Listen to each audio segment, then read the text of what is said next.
bafata umwe muri twe bakamwohereza kwica umwe muri twe kugira bavuge ngo nitwe ubwacu turi kwicana. Nuko babikora. Niko Malcolm X yabivuze kandi yavugaga ukuri. Abanyafurika nitwe twikorera amakosa nyine. Nitwe twikorera amakosa. Ngewe ndi umwe mu bantu bazishima ko intambara muri Kongo irangiye. Abo yica ni bene wacu kandi sina ngombwa ko bapfa, ariko ndi umwe mu bantu bazarinda banogoka bababajwe nuko icyitwa igisubizo nyine kizanywe na Amerika.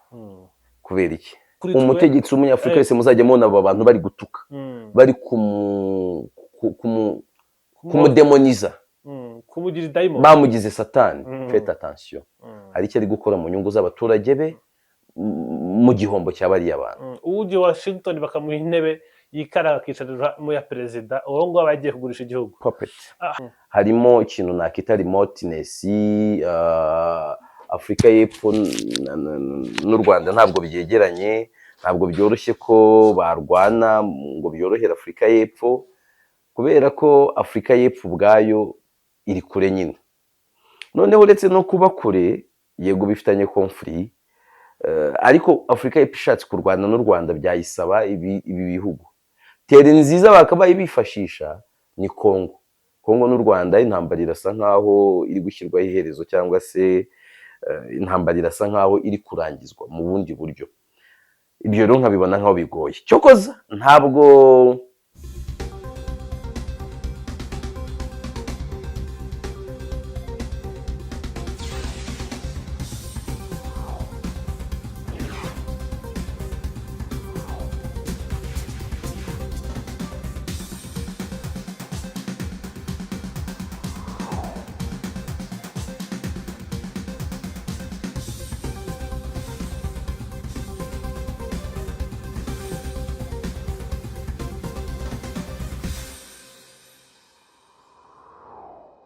yego amahoro y'Imana bane namwe bakunzi ba One Nation Radio, Radio Diaspora Rwanda, ujwi rya Diaspora Rwanda. Turi kumwe na Yves Nkuye mu rugendo, umunyamakuru n'umusesenguzi tubana hano kuri One Nation Radio, aho tuganira byinshi bitandukanye mu ngingo zirimo ubusesenguzi. Yves, nizere kumeze neza? Meze neza cyane. Ndashima Imana n'abantu bayo. Ndashima Imana n'abantu bayo. Abantu bayo rwose, ubwo nanjye ushobora kuba ndimo kuba turi inshuti. Turanakorana ndetse kuba turi inshuti turanakorana, rero ntabwo waburamo mu buryo kandi bwiza. Muza kantu k'Imana nibuka abanyari ikiganiro twakoranye ejo, ubona abantu ngo banshinja ngo ntabwo nemera Imana. Cyiza njye mba nakuburiye, nakubwiye nti oya, Imana ndayemera, ariko ntabwo ndi umugaragu cyane w'amadini. Amadini yo rwose niryo mbarizwamo, abo tubiziranyeho barimo bariyobora, mu bakiriya bafite bimena ntabwo ndimo. Imana ndayemera, nemera gusenga, ariko amadini, amashyaka ya politike ntabwo ari ibintu mbarizwamo rwose cyane. Cyane nimerera tuganire, ni byinshi dufite byo kuganira kuko haba hari amakuru menshi ahari, cyane cyane amakuru iwacu no dukunze kwibanda, ariko tujya tunaranganya amaso no hakurya y'amazi magari tukareba uko bimeze. Gusa mbere yuko tunararanganya n'amaso hakurya y'amazi magari, what is your takeaway? Niki ubona mu mvugo za Donald Trump ubwo umunyamakuru yaramubajije ku bibazo biri hagati y'u Rwanda na Repubulika ya Demokarasi ya Kongo, n'igisubizo yakururira mu makimbirane asanzwe hari za Syria, za Ukraine, akomoza mo n'u Rwanda na Repubulika ya Demokarasi ya Kongo. Mu mvugo y'umutegetsi ukomeye wari warinze kugira byinshi avuga kuri ibi ngibi, akoreza Ambassador, akoreza Ronnie Jackson, kuba yarabivuzeho ni ikintu wumva kiganisha hehe ibi bibazo? Ntabwo ari ubwa mbere ko Trump avuze kuri ibi bibazo. Amambere nyuma gato y'uko Goma ifashwe, Trump yabibajijweho, avuga ko hakiri kare nta kintu ashaka kubivugaho, kandi mbwira abantu ko ifatwa rya Goma ririmo timing yo kureba ngo Trump nyine araje, ubutegetsi burahindutse, ndetse no kuba kiriya gihari bw'uruhande rwa Kongo rwiteguraga gutera u Rwanda, nabyo birimo iyo timing ya Trump. Trump icyo gihe yasubizaga ko hakiri kare, ataragira icyo kubivugaho. Ni conflict ubona ko Trump yasaga nk'utayandasitendinga biri furi, nyine ntiyayumvaga ijana ku ijana. arayizi, umugani wa Museveni niwe bavuga ngo Uganda yitwaye ku rwego even fools can survive. Muri Uganda niyo waba mu mutwe bitagenda wabaho. Na conflict ya Congo n'u Rwanda niyo waba uri ignorant ku rwego rwa nyuma wagira ibyo uyimenyaho, ariko kuvuga ngo ugiye kwikemura byo bisaba kumenya kugera mu ntimatima yayo. Bishoboka ko Trump atageraga mu ntimatima, atangira gutuma intumwa rero, atangira kuza abantu bavuye muri Amerika, ba Ronnie Jackson, haza ba Masad Boulos, haza abandi basura ibigo by'amabuye y'agaciro, basura abanyapolitike, basura. Ubwo mu kwezi kwa kane u Rwanda na Congo basinyaga Declaration of Principles, Trump yongeye kubivugaho kuri Truth Social, avuga ko hatewe intambwe ikomeye kandi ko vuba ibintu bigiye kugenda neza. Niba mbyibuka neza, yari inshuro ya kane if not ya gatatu Trump avuze kuri iki kibazo. Rero kuba Trump mu gihe cy'amezi 5 aganira ku kibazo cy'u Rwanda na Congo, iki kibazo kiri mu mpapuro ziri imbere kuri desk ye, muri proje afite zo hanze ya Amerika, iri muri proje zikomeye, ariko abantu ni proje yunguka cyane kuri Amerika, ni proje yunguka. So kuba none bari kutinyuka kubivuga mu buryo bweruye, nuko hari aho yizeye ibintu abigeze. Yizeye ko umukino ushobora kugenda mu buryo bwe. Ameze nk'umutoza ufite ibitego 3 ku busa. Yego. Ameze nk'umuntu ufoteye maga, ameze nka Arsenal yagiye kwa Real yizigamye 3 bagiye mu mukino wo kwishyura. Hanyuma iki gisubizo turi gushakira mu maboko ya Trump, entre parenthèses, agashaka buhakiye mu mvugo ye, cyambere ashyira imbere n'ubutunzi. My friend, yaranabivuze ejo bundi, ntabwo yari indimi ari White House ubwo ari kumwe na Cyril Ramaphosa, sukugurisha byacu kugira ngo baze bakomeze kudukemurira ibibazo habanye n'ibyatangajwe mu nama y'umutekano, aho takiringira umutekano uri outsource, umutekano uturutse hanze. Bafata umwe muri twe bakamwohereza kwica umwe muri twe kugira bavuge ngo nitwe ubwacu turi kwicana. Nuko babikora. Niko Malcolm X yabivuze, kandi yavugaga ukuri. Abanyafrika yo nitwe twikorera amakosa nyine, nitwe twikorera amakosa. Ngewe ndi umwe mu bantu bazishima ko intambara muri Congo irangiye, abo yica ni bene wacu, kandi sina ngombwa ko bapfa, ariko ndi umwe mu bantu bazarinda banogoka bababajwe nuko icyitwa igisubizo nyine kizanywe na Amerika. Kubera iki? Kizaza ku kiguzi kinini cyane, kandi Amerika izaba yunguka kurusha twe. Nemera ko abayobozi bahazaza ngo u Rwanda na Congo bigiye mu masezerano yo kwikemurira ibibazo mu buryo bwa kivandimwe hagati byari kugira ikiguzi gito, kandi byari kutwungukira kurenza uko byakungukira Amerika. Uburyo bwiza bwo gutsinda ibi bibazo nuko bitari kubaho. Uburyo bwa kabiri bwo kubitsinda neza nuko byari kwikemurirwa na Congo, u Rwanda, u Burundi na Uganda, nta wundi ubijemo. Uburyo bwa nyuma nuko byari kwikemurirwa n'Abanyafurika ubwabo. Bwa gatatu, ubwa kane n'ubu ngubu bwabaye. Ni ukuvuga ngo muri option 3 zari nziza, shuwa bakoze ni le pire, parmi les pires bahisemo pire irenze izisigaye. Ngewe rwose ntabwo navuga ngo nyine nzashimishwa nuko amaraso arekeye kumeneka, nzashimishwa nuko abantu bashobora no gukora muvoma, free movement of goods and people, umunyarwanda akajya muri Congo yisanzuye ntawe uza kumwica, u Rwanda rukaryama rwizeye ko FDLR ritarurasaho. It will be a very good news for us. Ariko nzaba mbabajwe naho bivuye. Nyine reka ngoye nk'urugero, ufashe nk'umuntu wigeze kukugirira nabi cyane, akakugirira nabi ku rwego rukomeye, maze muri kwa kukugirira nabi akabikora mu buryo bukomeza, ejo ugiye kurohama ko narakurohoye, ni inkuru nziza, ariko byari kuba inkuru nziza kurushaho iyo biza kuva ku wundi utari uwo. None no muri kwa kukurohora ukamenya ko biherekejwe n'ikiguzi kindi, uko kurohora akahita anaguha fagitire nini, akubwira ati ndakurohoye, kandi aha nkurohoye wajya no kureba ugasanga kuharohama kwawe yarabifitemo uruhare, ariko akuvanyemo n'ubwo yarabifitemo uruhare, akuvanyemo ntakuretse ngo urohane, ariko agahita akubwira ati rero uretse umpereza 70% by'ubutunzi bwawe cyangwa 50%. Ntabwo ari inkuru nziza.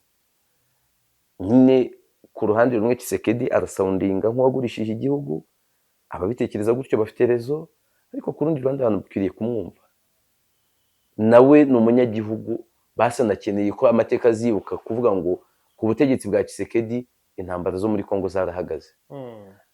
Abazanariza bavuga ko ku butegetsi bwe yatanze ubutunzi bwa Kongo hafi ya bwose akabuha Amerika, bazaba bavuga ukuri. Ariko nazaba bavuga bati Tshisekedi niyo mutegetsi wa mbere muri Kongo wageze ku butegetsi mu mahoro, peaceful transition of power, abuvaho mu mahoro, naramuka byemeye kubuvaho ku neza batamuhiritse cyangwa ngo akore Africaine arwane no guhindura itegeko nshinga, akava intambara zirangiye, tutumva ngo M23, tutumva ngo FDLR, tutumva ngo bigakemuka, ibikorwa remezo bikaza, twe tuzi imihanda mibi, come on, abantu bazibagirwa ibibi yakoze. Nibyo nukuri, abantu bazabyibagirwa, abantu bazavuga bati yajyaga tubeshya, ariko finally hari icyo yakoze. Niyo politiki ibera mbi, niyo mpamvu abantu bakwiriye kwitondera kujya bagira umunyapolitike bagira intwari akiriho. Umunyapolitiki ukiriho aba ashobora gukosa, niyo mpamvu n'abajyanama b'abanyapolitike baba bakwiriye kubahora hafi, abashinzwe no kubabungabunga, nyine kubarinda gukosa. Banze ejo ndi nabikubwiye nkubwira ngo ndiko kubwo buryo kuba umukuru w'igihugu ari wo mwuga mubi, ari wo murimo mubi kurusha indi. Buri gikorwa cyose akoze kiba judged, harimo ko kwigengesera, kuko aho rimwe na rimwe no kudahitamo igikwiriye gusa, ahubwo ureba no kungaruka. Ikintu gishobora kuba gikwiriye ariko ukareba ingaruka ukavuga oya, kandi n'ingaruka ziba ziri bugere ku bantu benshi cyane. Ntabwo witekereza wowe nkawe. Umukuru w'igihugu yitekereza mu mubare w'abayoboye, hari naho birenga. Tufata urugero, ubu nka Donald Trump ibyemezo bye bireba miliyoni 360 y'Amerika gusa, bireba miliyari na miliyari. Nibwira ko hari icyemezo ashobora gufata kigatusha miliyari 5 mu 8 zituye isi. Uwo muntu ntabwo he's no longer president wa US gusa, hari n'ikindi kintu, n'umukuru w'ikindi gihugu icyo ari cyo cyose, ibyemezo bye bishobora kwimpactinga amamiliyoni n'amamiliyoni, akabitekereza muri ubwo buryo. Umuntu ashobora gukora ibintu byiza today, agakora ibintu byiza tomorrow, agakora ibintu byiza the day after tomorrow, finally agakora agashya. Zaba z'abantu bakuri igituma Rwabugiri ntiyaguye u Rwanda cyane. Mwene Rwogera rwose yararwaye, niyo mwami wa nyuma waguye u Rwanda. Sawa, iyo bakubwira abami b'intwari mu Rwanda ujye wumva bamugaruka cyane. Tugaruka cyane kuri Mutara wa gatatu Rudahigwa, ari bumve Rwabugiri abantu bamwitsaho cyane. Zaba z'abantu bakuri impamvu kamuhereho. Oya, njye ntabwo ndi mukuru, reka urasa nkaho bakuru ushobora kuba. Ntabwo nshobora gusemura ubwiru, ntabwo nshobora rwose. Ariko uzibaza impamvu nyine abantu uganira nabo bajya kuvuga intwari bakamusimba, kandi yaguye u Rwanda. Kwaguye u Rwanda yari filozofi iteye ubwoba, utinye n'ahantu umuzungu yagiye kuduhumurwa. Nimba ari Imana y'u Rwanda yamuvugiyemo, nimba ari iki, akawushyira i Kigali kandi ntanahindura iryo zina. Ntawite uko abandi bafashe bikaba Leopold de Ville, wakemera ko umujyi yitirirwa akarere yawushinze, ariko bikaba Kigali. Kigali, buriya Kigali n'u Rwanda ni nka kwa kundi umuntu yitwa Yohana Jean, si bimwe. U Rwanda na Kigali bifitanye isano ikomeye. U Rwanda ni ukwaguka, ni ukwanda, ni expansion. Kigali ni produit fini. Ya gahunda yo kwanda nayo ni igihugu Kigali. Cya gihugu ni ikintu u Rwanda. U Rwanda rugari. Sibyo? Yari filozofi. iyo filozofi Rwabugiri ari mu bayumvaga cyane banayikoze. Ari niyo mpamvu njya mbwira abantu ngo u Rwanda rudutuyemo ni runini kurenza urwo dutuyemo. Ari nabyo bituma mvuga ngo abanyarwanda ni abantu bakaze. U Rwanda rudutuyemo ni runini kurenza urwo dutuyemo, ariko kuki umuntu atari intwari? Fata urugero, tureke no gutanga ingero za hano. Nabonye abantu bamwe mu bakurikira ibintu byacu baba bafite ukundi kuntu bitekerereza ibintu bahita birinkinga n'ibindi. Ujya ahandi, Napoleon uwo mu Bufaransa, iyo ugiye kureba ntafite ibintu byiza byinshi yakoreye Ubufaransa. Ujya ubona se bitaka ko ari umuntu wabo? baramudutsindagira bamutwigisha mu mateka yabo ya Revolution Française, ariko ntabwo tukunze cyane ku uzabona bifetera ba Charles de Gaulle, nibo bafata nk'abantu bakaze. Wari bwabone Hitler Abadage bamufeta bavuga turi umuntu ukaze. Hitler kandi amateka amusobanura ko ari umuntu mubi mu babayeho ku isi. Ntabwo yarusha uyu mwami w'Ababiligi, nuko ari uko abantu bihitiramo amateka, nuko icyatumye Hitler bamugira umuntu mubi cyane nuko abo yishe ari bene wabo. Ejo bundi hari n'umuntu wapfuye yaranze kurongora kugira ngo arangize bloodline ya Hitler. Abantu bakomoka kuri Hitler bashire, ntazagire igisekuru cya Hitler kuko ari umuntu mubi wabaye. Ariko kwa Leopold nubwo uri kumwita umuntu mubi siko bimeze. Umwami w'Ububiligi kuri ubu ngubu uriho ni direct descendant wa yamaze ariko nta shemu bafite kuba ntayo bafite. Nibyo ndi kuvuga, ntabwo yishe bene wabo. Nicyo nkubwiye, Hitler bamwita mubi kuko yishe bene wabo, yishe Abanyaburayi. Uriya mwami w'umutindi w'Umubiligi we ntabwo bamuvuga nabi, no mu birumbo ntibamushyiramo kuko yishe twebwe, ntabwo yishe bene wabo. Hitler nashakaga kuvuga, uzi porogaramu yabaga afite zizahura igihugu? Wenda bizukunda gusoma Monkomba wabonaga ari ingengabitekerezo ye gusa, cyangwa yanerekanaga imishinga yindi myiza. Ni filosofi ikomeye cyane yandikiye mu buroko, yerekana ibitekerezo bye afite n'ukuntu yagira Ubudage igihugu cy'igihangange. Cyabaye igihangange se cyangwa kigira igihangange, ariko iherezo rikabiriye. Niyo wajya kureba izi za Green Book ya Gaddafi, kwereka yatekerezaga ate abategetsi akora ibintu byiza, aba ari uburyo bwiza bwo kubungabunga ngo nyuma muramenye atagira agakosa. Iyo rero ugize amahirwe ukikorera ibintu byiza bikarangira neza, wagira amahirwe bigakomeza na nyuma yakaba abandi. N'ahandi usanga umuntu yabaye intwari nyine, yaninjiye mu mateka. Iyo none uhagaritse ibintu bibi abandi bantu bakoraga, uri intwari. None iyo watangiye nabi ugasoza neza, uri intwari. Ibyo bavugaga Tshisekedi azasesengurwa mu buryo butandukanye.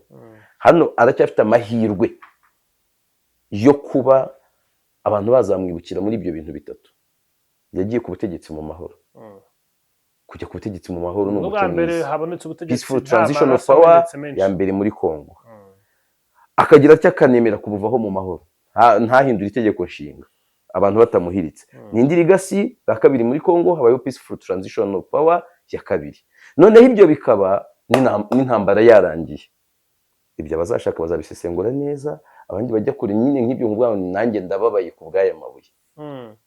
Hanyuma nabo basigara n'ibyo babivuga ati niwe yasize ayigurishije.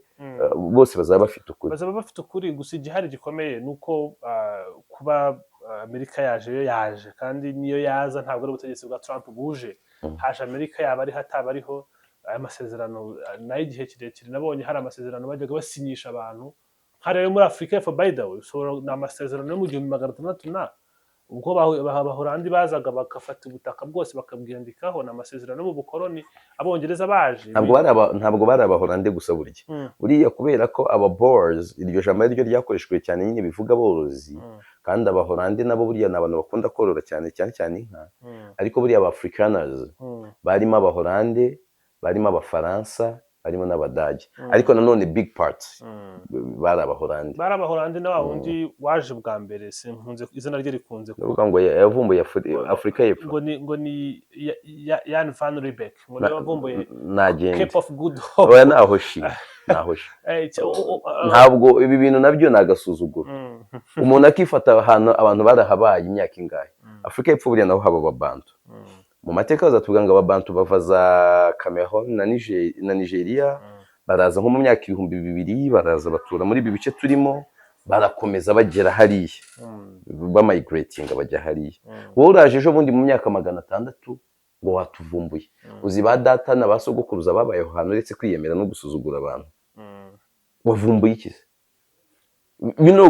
abanyamerika se ko batajya bafeta ngo Christopher Columbus yarabavumbuye abana murangiza ariko yahavumbuye bataranahatura by the way kuko abanyamerika rega immigration yabo yagiyeyo ya mbere ntiyajyanywe bajya gukoloniza Canada na Amerika urakoloniza abantu badatuye se urakoloniza abantu badahari bari bahari none se nyine urakoloniza abantu badahari hariya ahantu zigiye abaziteke abayinka n'abamaye bahabereye imyaka ibihumbi n'ibihumbi agize n'agasuzuguro ni white supremacy ubwiyemezi bwabo noneho bakagenda ahantu ngo ukabona no mu Rwanda twafese ko twubatse hoteli ngo y'ahantu umwami yakiriye umuntu uje kudukoloniza tukabyishimira sha tukabifeta pe ibyo byo biracyari hari nibyo guhinduka kuko nk'abanyamerika bahagera hana jenoside itajya vuga yabaye kuri bari aba Red Indians kuri ubu ni banyamuke baze kuba abantu bari batuye igihugu nabo nibo babanje kuyikorera nako hariya habaga aba Inka abaziteke n'abamaya noneho haza abahinde batukura mbere gutyo aba Anglo-Saxon n'abandi bagiye baza nyuma abirabura butuza uburyo bahageze baje mu bucakara nyine urumva hari abantu bari bahatuye barakumirwa babuza kwaguka no gukomeza kubyara cyane ni ibintu byakozwe systematikema bimara imyaka hafi 100 kugira ngo babe bakuyeho burundu basigaranye population itari ikibazo kuri bo icyo nakubarizaga hano nuko urebye nari ndurutse kure kugira ngo nkwereke ko amasezerano yose yubahwa aho yabavuye hose muri Afrika y'Epfo nkubwiye ko kuri ubu ngubu abanyafrika y'Epfo imibare ntibeshya abazungu ba Afrika y'Epfo bangana na 7% karindwi n'ibice bitatu noneho bafite ubutaka bungana na 72%. Yego abirabura ni abantu bangana nka 80%, bafite ubutaka bungana nka 4%. ni umubare yerekana ko ari ibintu bikiri mu bihe by'ubukoroni nabyo amaposa yaratangiye guhindura kugira ngo nicyo rero Amerika iri kumuhora Amerika ikamwita kari gukora jenoside. Icyo nkubaza tutarajya kuri ibyo ngibyo ndashaka tugaruke hano, bizagenda bite Amerika nimara gushyira umukono ku masezerano Trump kuko afite kimubanga Tshisekedi ko afite ibimubangamiye aka kanya kugira ngo bikemuke, kugira ngo bamuflashing out bamuvane mu karere. Tuvuge nk'urugero Afrika yunze ubumwe imaze gukomera, EAC imaze gukomera, bafatanyije hamwe Congo na East Africa bari ku murongo umwe, Rwanda na Congo bari kugenda umurongo umwe, Burundi n'u Rwanda biri ku murongo umwe, kugira ngo uyu munyamerika bamuflashije ko tubona amasezerano basinya amara imyaka ibihumbi n'ibihumbi. Ntahoze ubona bya birwa by'abongereza bari barigaruriye bongeye hari ibyo batanze, ariko baravuga bati ibi turaba tubigumanye indi myaka 100. Komereza nko kuri uwo murongo ko kuramo bizagenda bite? Iyi karamu kari karamu iremereye iri kubinjiza, byasaba bimwe, byasaba izindi mbaraga zitari zikaramu gusa. Revolte nko kumera nk'abantu babigaragambyaho. Iyo turebye imyitwarire y'abantu bo muri IS, Mali, Burkina Faso na Niger, bo bari kubikora ayo masezerano bakavuga ati tubivanyeho, ariko bakayanga bakavuga ati numvise nibihuha ngo no Cote d'Ivoire kari kabaye. Cote d'Ivoire ntabwo nabyemeye, nabonye ayo makuru ko guhera ku itariki 19 hari amasasu yumvikanye ku ngoro y'umukuru w'igihugu. Nyuma hari ibindi bitangazamakuru nabonye bivuga ko yanayoboye inama y'abaminisitiri, ko nta kodeta yabaye.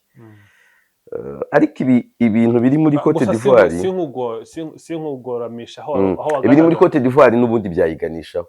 Njye ntanakubeshye n'umwe mu bategetsi bahirikwa ku butegetsi Simbabare na Paul Biya noto Biya we ntabwo ambabaza, ahubwo we na Patrice Talon. Patrice Talon wo muri Benin burya arakubabaza. we na Alassane Dramane Ouattara ntabwo mbakunda. Ukuntu abanye n'u Rwanda neza ntabwo ari ikibazo cyo kubana n'u Rwanda neza. Nese reka ari bongo ndi mbere abanye nabi n'u Rwanda. Oya none ntiyavuyeho hakaza Brice Clotaire Ngwema ntabanye neza n'u Rwanda se none se muri Guinea kwa Dumbuya uwo yasimbuye ntiyarabanye neza n'u Rwanda Dumbuya se we n'u Rwanda ntabwo yasoma mbike niho baza gufata amasomo niko mubyumva nge nta kibazo mbifiteho rero umuntu bamuvanaho hakanaza n'undi ufite impinduramatwara nzima kandi akabana neza n'u Rwanda fata urugero Macky Sall ntabwo yari inshuti ya perezida w'u Rwanda cyane uwamusimbuye Faye nanikundira cyane buriya Sonko na Faye ndabakunda democratically ntabwo yavuyeho kuri kudeta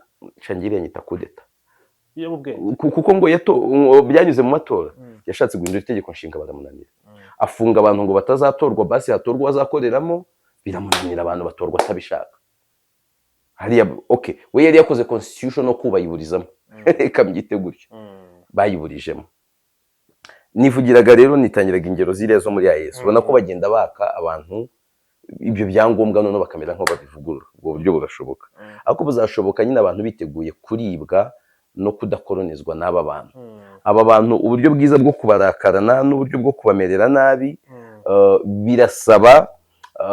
bisaba ko ndabyita gute abantu bazemera kwizirika umukanda mbyite ntyo bizasaba ko abantu babanza bagashyira hamwe bakaba inshuti bakubaka ubumwe bizasaba ko abanyafurika barindana ariko azirongaze abanyafurika bacyoroherwa no kugabanaho ibitero bacyoroherwa no kurwana bacyoroherwa no kuvuga ngo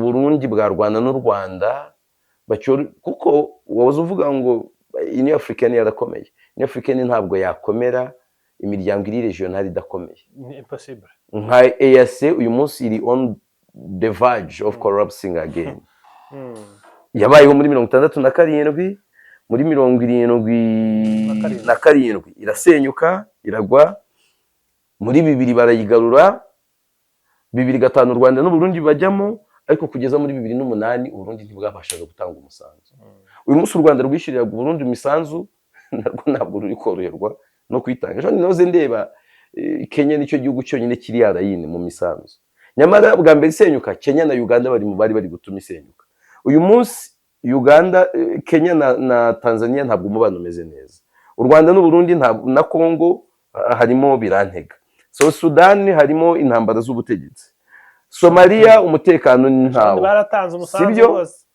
miliyoni 7 barazirekuye Somalia riga bakora ku nyanja nta kibazo cy'amafaranga banagira uretse ko Amerika yahisemo kubabuza umutekano paka uzi ibaretse bakibonera umutekano suzi ngo ndi bagiye urabigereka kuri rutuku wo mu urinzwe n'inyanja ebyiri yego ni Amerika niyo ibibazo Somalia ifite Amerika ibiri nyuma none abishaka tuzaganire ku bihugu leta zunze ubumwe za Amerika zishaka gusenya hari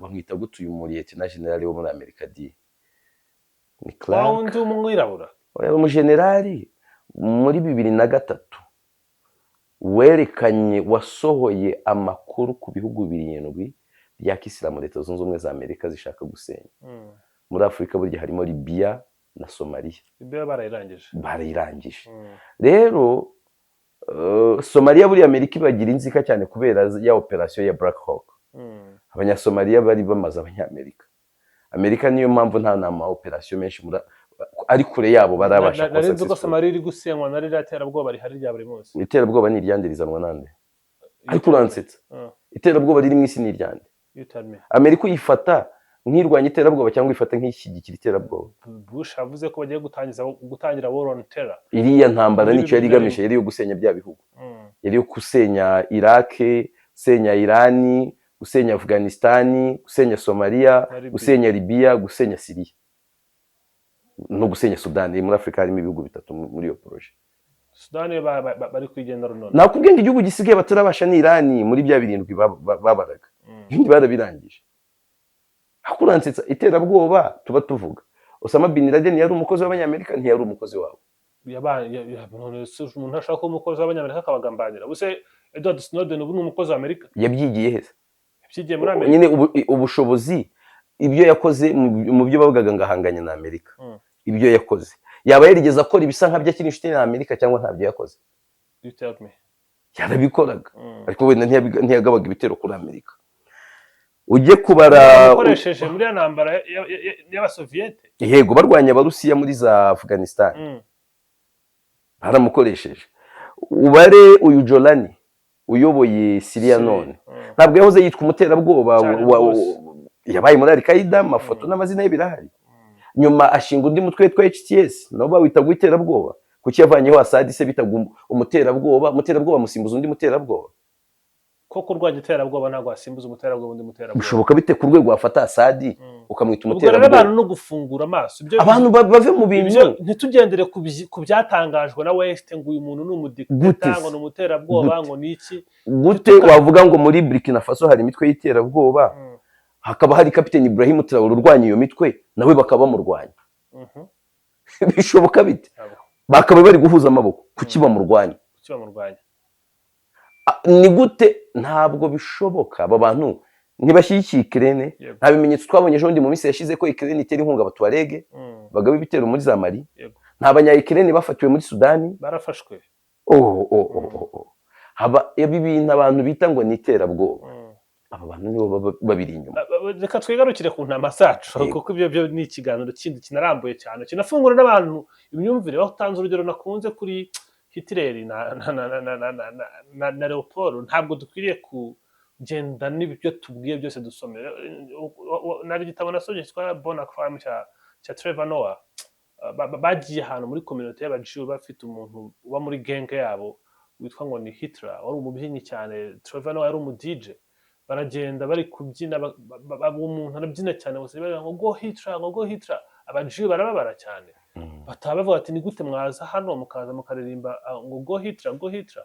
Trevor Noah mu gusoza atanga urugero, ashaka gutanga ubuhamya avuga kuri exactement ibyo watanzeho urugero nawe kuri uyu Leopold. Avuga ati ntabwo ngiye kweza ibyo Hitler yakoze ni bibi, ariko kuri ngiye nk'umunyafurika Leopold niwe mu Hitler ukomeye cyane kuruta Hitler w'Abadage, kuko yishe abakongomani barenga 20,000,000. Hari abo yaciye amaboko, hari abo yaciye amaguru, hari abo yaciye ibirenge. Ku mateka nkanjye nk'umunyafurika wabonye none uretse kubica, uretse kwica abakongomani ntabwo uciye mu ijambo, uretse no kwica abakongomani miliyoni zirenga 27. Ibaruwa yandikiye abamisiyoneri uwigeze uyisoma? Ibaruwa ya Leopold ababwira ngo muramenye mugendisha Imana uko mubonye, kuko basanzwe bazi Imana, sibyo? Bafite Imana nyine, akavuga amazina y'Imana bafite. Ababwira ati muzabarinde kumenya icyitwa nyine Imana y'ukuri. Iyo bari ubanza nzayishaka kugira ngo ntaza kuyitiranya, ariko nibuka ko hari ikiganiro rwose nigeze kuyikoraho ahubwo ni Voice Over ndi kuyisoma kwa Alphonse Muhire Monana. Ni ibaruwa irimo ubugome y'ubugome ariko ninkubwira ngo ubugome wumva ubugome, abuza ashaka ko bica mu mutwe abanyafurika cyangwa se reka nze ndumva nyibonye hano, sibyo? Ndi gushaka ngiye kugusomera ibintu byanditsemo, sibyo? Mwumva icyo yandikiye aba misiyoneri. Yarababwiye ngo bapadiri kandi bakundwa dusangiye ubwene gihugu, inshingano mugomba kuzuza zirakomeye cyane, zishaka ubushishozi n'amayeri bihagije. Umva ubugome buri muri iyi baruwa. Bapadiri, nibyo koko mugiye kubwiriza ivanjiri, ariko mugomba kumva yuko ivanjiri igomba kureba mbere na mbere inyungu z'Ububirigi. Ubutumwa bwanyu bw'ingenzi ntabwo ari ukwigisha abirabura Imana. Barayizi, barayemera, bavuga Mungu, Mundi, Njakomba n'andi mazina. Bazi ko kwica, kwiba, gusambanya umugore wundi, guharabika no gutukana ari bibi. Rero tugira ubutwari bwo kubwizanya ukuri, ntimuzajya kwigisha abantu ibyo basanzwe bazi. Icyo mugomba kwitaho ni ukorohereza abayobozi, abakoloni n'abashoramari mu mirimo yabo. Ni ukuvuga ko mugomba guhindura ivanjiri mu buryo bwo gukingira inyungu zacu muri icyo gice cy'isi. Ni kuri izo mpamvu mugomba gukora uko bishoboka kose izo nyamaswa ntizizamenye twebwe, ntizizamenye ko ubutaka bwabo no munsi yabwo huzuyemo ubukungu, kuko babimenye bazaturwanya bakazatwirukana iwabo. Ubumenyi bwanyu bw'ivanjiri buzatuma mubona amagambo yo gukoresha mu bayoboke banyu kugira ngo bakunde ubukene. Urugero, hahirwa abakene kuko ubwami bwo mu ijuru ari ubwabo. Biragoye ko abatunzi binjira mu bwami bw'ijuru.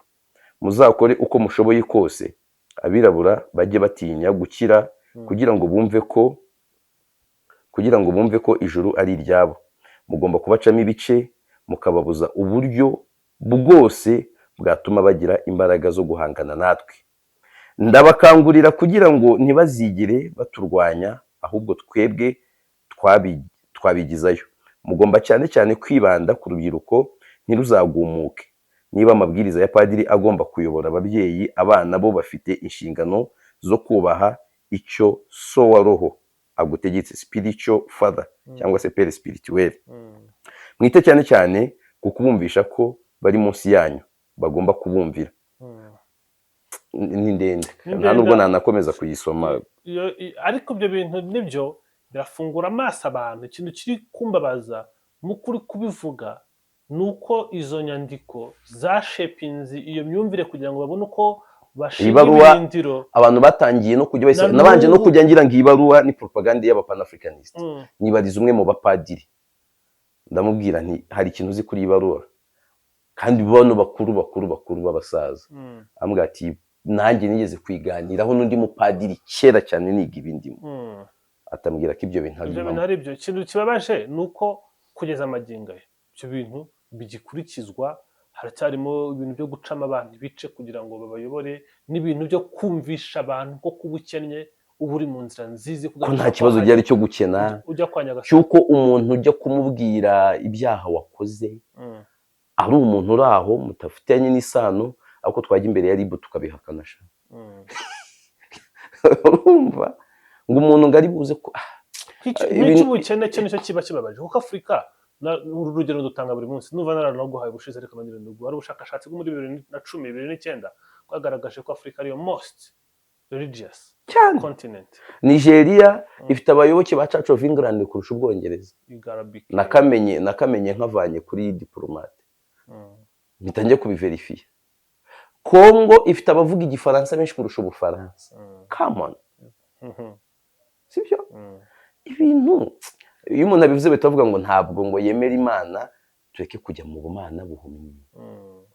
Afrika cyangwa se u Rwanda cyangwa abantu needs to be enlightened, otherwise tuzisanga twaritakaje. Sinzi mba mwarebye akantu Putin yakoze. Trump yategetse ko Vatican izahuza Ukraine n'Uburusiya, sibyo? Abyifuza. Ariko kuki nakurikiranye di wa muhuro wari kuba kwa kane warabaye? Bari kubera Turkiya. Zelensky yagiyeyo, Putin ntiyaboneka. Putin ntiyaje. Ariko nyuma Trump aganira na Putin amasaha 2 kuri telefone. Bumvikana ko bagomba kuganira ku bijyanye na ceasefire kugira none batekereze kurangiza intambara. Ari no Trump yatangarizaga ko Vatican ifite ubushake bwo kuba yabikemura. Uzi icyo Abarusiya bakoze? Babyanze. Uzi impamvu babyanze? Ishingiye ku idini. Conflit ya Kiliziya, Vatican bisobanuye Kiliziya Gatolika. Abarusiya n'aba Orthodox. None bakavuga ati no mu byo duhora Zelensky atoteza aba Orthodox, nta kuntu ibihugu bibiri by'aba Orthodox byajya guzwa n'igihugu cy'abayisilamu nako cy'abanyagatolika. Nyamara iyo babwiye ko ari uguhuzwa na Arabia Saudite cyangwa na Turkiya by'abayisilamu, ntabwo babigiraho ikibazo. Nta conflit bafite mu myemerere n'ibindi, ntaho bahurira. Urumva logique irimo. Ibintu bwabyo ni intambara, birimo business abandi bantu bari kurengera mu bundi buryo, bikaza kutuyobya no kutwigisha ukundi kuntu. Ntabwo Imana yabihitamo gutya. Reka dusoreze ku ntama zacu zo twahereyeho. Iki ni ikiganiro kirambuye. Urakoze cyane biri no mu biganiro numva cyane rwose, nkumva ndishimye. Ba Nelson Mandela iyo bari gutanga imbwirwaruhame batanze nyuma yuko basohotse, uburyo babivuga. Ba Julius Malema wo muri Afurika y'Epfo, uburyo bamuvuga kuriya nabi, aba ari umuntu mwiza kuri twe. Umutegetsi w'Umunyafurika wese muzajya mubona abo bantu bari gutuka, bari kumudemoniza, kumugira daimon, bamugize satani. Faites attention, hari icyo ari gukora mu nyungu z'abaturage be, mu gihombo cy'abariya abantu. ujye Washington bakamuha intebe yikaraga akicarira mu ya perezida uwo nguwo aba yagiye kugurisha igihugu. Hanyuma Afurika y'Epfo, reka ngaruke kuri Afurika y'Epfo gato dusoza. Ni igihugu cyabaye humiliated, unyemerere nkoresha iryo jambo. Ikihe? Afurika y'Epfo niba ari ryo uraza kurishimangira. Ejo bundi oya baje gutanga support i Goma muri Congo ariko ntibatsinda n'ikimenyetso aho babaye humiliated ndabyemera. Hari n'abageranyije urugendo nk'urugendo walk of shame, n'urugendo rw'ikimwaro, kuko akenshi abasirikare batashye bakemuye ikibazo bakirwa gutwari, ariko uturutse ku gutwara imirambo yabo no gutwara abasirikare ntabwo bakemuye ikibazo. Gusa ntabwo twakirangagiza ko Afurika ari igihugu cya mbere gikize muri Afurika. GDP yabo burya yaronyenyura ku ya Nigeria, bari hejuru kuri 380 last time I checked z'amadolari. aba Nigeria bari muri 60 na kangahe, bari hafi. Kandi ubwo utinye ko bafite GDP ruti ya Nigeria. Nigeria mu baturage bakubye inshuro 2 zirenga. Bakubye cyane kuko Nigeria si miliyoni hafi 200. Yego, hafi 200. Urumva ziragera muri 3. Urumva noneho hano kuko Afurika y'Epfo bafite 64. Icyo mbaza hano, Afurika y'Epfo niki gishobora kuba ifite ku mutima nyuma yuko isubiye mu rugo itameze neza? Abantu bashobora kuvuga bati ni igihugu gikomeye. Ukura amaposa yagiye muri Amerika izi ngabo. Ni ibintu bibiri bitandukanye. Icyo nkubaza, hari abantu bavuga bati immigration ntabwo yagenda iba iri unanswered. Bazagerageza nk'igihugu gikomeye gifite ubutunzi bukomeye, gifite n'ibiteye imbere byinshi mu kugerageza kubabaza aho bakeka ko bakuye immigration. Hari abavuga bati immigration bayikuye kuri M23 ariko M23 yonyine ntabwo yabimiriye ahubwo n'u Rwanda. Bakavuga bati tuzakubita u Rwanda. Ntabwo dushobora kubona mu karere ibibazo biturutse kuri Afurika y'Epfo. Intambara y'u Rwanda na Afurika y'Epfo iragoye kubera proximity. Harimo ikintu nakita remoteness. Afurika y'Epfo n'u Rwanda ntabwo byegeranye, ntabwo byoroshye ko barwana ngo byorohere Afurika y'Epfo, kubera ko Afurika y'Epfo ubwayo iri kure nyine. Noneho uretse no kuba kure, yego bifitanye conflict, ariko Afurika y'Epfo ishatse kurwana n'u Rwanda byayisaba ibi bihugu. Tere nziza bakabaye bifashisha ni Congo n'u Rwanda. Intambara irasa nkaho iri gushyirwaho iherezo, cyangwa se intambara irasa nkaho iri kurangizwa mu bundi buryo. Ibyo rero nkabibona nkaho bigoye. Cyokoza ntabwo nirengagiza amakuru tumaze iminsi tubona, ayo nibuka neza nayabonye mu kinyamakuru cyitwa Great Lakes Eye, kivuga ko ingabo za Afurika y'Epfo zimaze iminsi zitaha zinyuze mu Rwanda zigakomeza zikajya muri Tanzania yitwa Chato, zimaze iminsi ziza mu Burundi mu nama yo kureba uburyo zasubira muri Congo zinyuze muri Uvira kwivuna abazitsinze.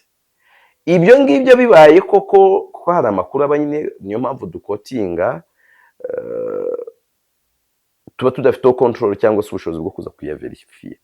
Ibyo bibaye ari byo bishobora kuba ikintu gikomeye, bishobora gusubiza n'inyuma iby'ibiganiro, bishobora gutuma uko guhangana na M23 gufata irange rishya. Niba igitekerezo cy'uko guhangana na M23 ari uguhangana n'u Rwanda kigikomeza, ibyo nabyo byaba biganisha aho ngaho iyo possibility yaba ariko iyo immigration uri kuvuga ntabwo niyo tugendere muri narrative za Afurika y'Epfo, tugendere muri narrative za Repubulika ya Demokarasi ya Congo. Niyo u Rwanda rwarayimiriye Afurika y'Epfo ntabwo rwayimiriye directement, rwarayimiriye muri proxy. Na Afurika y'Epfo ntibishoboka ko yarwana n'u Rwanda mu buryo buri direct. Niyo mpamvu nakubwiye icyo kintu cya remoteness. Buriya kurwana n'umuntu biri direct biba proximity irakora. Ukeka ko Israel na Iran igituma bataragira full scale war, ukeka ko ari iki? Harimo ziriya kilometero hafi 2000 zibatandukanye. U Rwanda na Afurika y'Epfo ntibaturanye, proxy niyo yashoboka. Tere y'ahakoroshya proxy irasa nkaho iri gukosoka. Niyo mpamvu ndi kubwira abantu ibyaya makuru yuko ingabo za Afurika y'Epfo zimwe zizenguruka i Burundi, nayo nkesha Great Lakes Eye, aho niho nashaka zishobora kugaruka hariya. Nari kubona partenariat yabo na Neva, kuko na Neva nawe rwose ubona ko nibyo nari maze no gukomoza, haranavuga n'izindi deployment muri za Uvira na Fizi y'ingabo nyinshi z'u Burundi. Ariko aho ngaho kuhava uza ku Rwanda ntabwo ari ibintu byoroshye. rwose ku bantu batekereza ngo Afurika y'Epfo. Kubera iki? Kubera ko rufite ingamba z'ubwirinzi ziri hejuru, kubera ko rufite ijambo mu ruhando mpuzamahanga, kubera ko pressure yakiyongera, ni ukubera iki Afurika y'Epfo kuko yaba ari ikintu ifite n'ibikoresho? Ibikoresho M23 yafashe bidahari. Ntabwo intambara ziri moderne ibikoresho bihagije. Ibikoresho bibaye bihagije Abarusiya bakabaye baratsinze Ukraine ako kanya. Hari ibintu byinshi biba bikenewe mu ntambara, impamvu rwa niyo ntambara, imyitozo ihagije. Ngeno no mu gisirikare ikintu cyitwa ninde komanda kirakonta cyane kurenza abasirikare. Kirabara cyane. Abasirikare beza bafite komanda we, komanda w'umusinzi w'indiscipline ushaje cyane, ibikoresho byose baba bafite utari fiti. Komanda ninde? Ibyo bintu nujya kwanariza igisirikare ntubyiteho. Yego, nubango niyo baba bafite za C4 wavugaga na za Sukhoi na za ki, udafite komanda muzima ibikoresho ibyo ni ikibazo. Gusa ariko simbona niyo ntambara nyine gushoboka kwayo.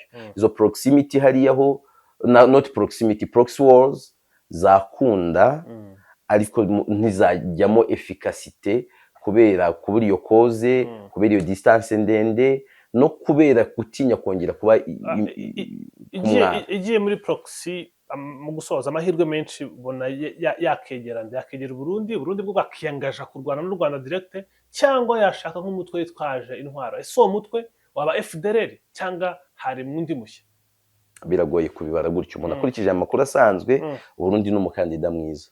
Kongo n'u Rwanda kuko biri kurangira, ibya Kongo n'u Rwanda biragoye ko byajyamo ari ibikomereza ku Rwanda. Biragoye. Ibi bintu ni ibintu byasaba ko hagira indi page yituruna mu biri kuba. Ibindi byaba ari nk'ibyifuzo kubivuga gutyo. Yego, Yves, kamushimira cyane. Wakoze cyane. Urakoze.